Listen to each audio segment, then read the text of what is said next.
evaluations, they definitely help me do more of those small or continuous evaluations that are happening more frequently, or those small evaluations that can keep the students on track. So that's what those peer evaluations helped with, because they were able to save some resources that I would need. Whether you have 1,700 students or 325 or 85, because at some schools that might be considered on the larger scale, the way you approach, this tech-enabled peer assessment is virtually the same.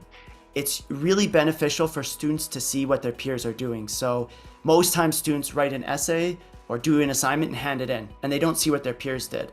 But with the evaluation stage, they do a short writing assignment, and then they get to see what 4 of their peers did. A lot of times they see their student feedback and they'll build off that. They'll come to you, they'll seek out professor feedback. So there's a lot of linkages and back and forth. Because of the 3 stages that are built in Kritik, you have that freedom to decide. I'm thinking I gave more time maybe in the reflection, because I wanted them to reflect more on those feedback that they've given. And so it might be other instructors might think they don't need that days. So this is all up to you. You could finish it in 5 days. You could finish it in 10 or 15 days. It's up to the instructor to choose those days. The professors that use Kritik, they really do care about their students and about their learning outcomes, and care that they're meeting the objectives for the course.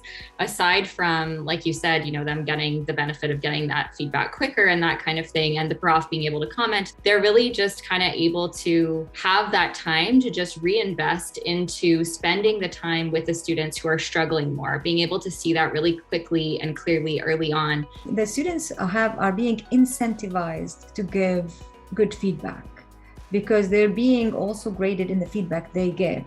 Because part of the grade, or part of the score, at least for me, what I do is part of that score is based on the feedback.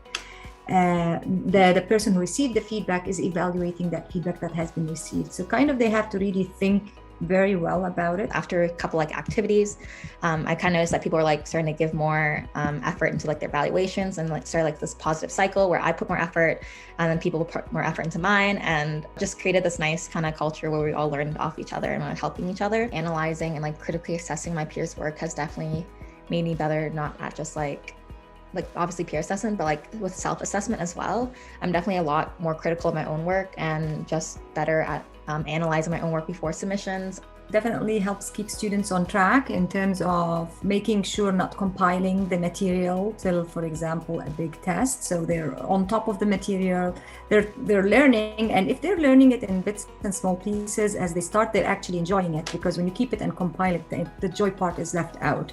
While when you're learning continuously, there's that joy that comes with it, which adds a lot of value.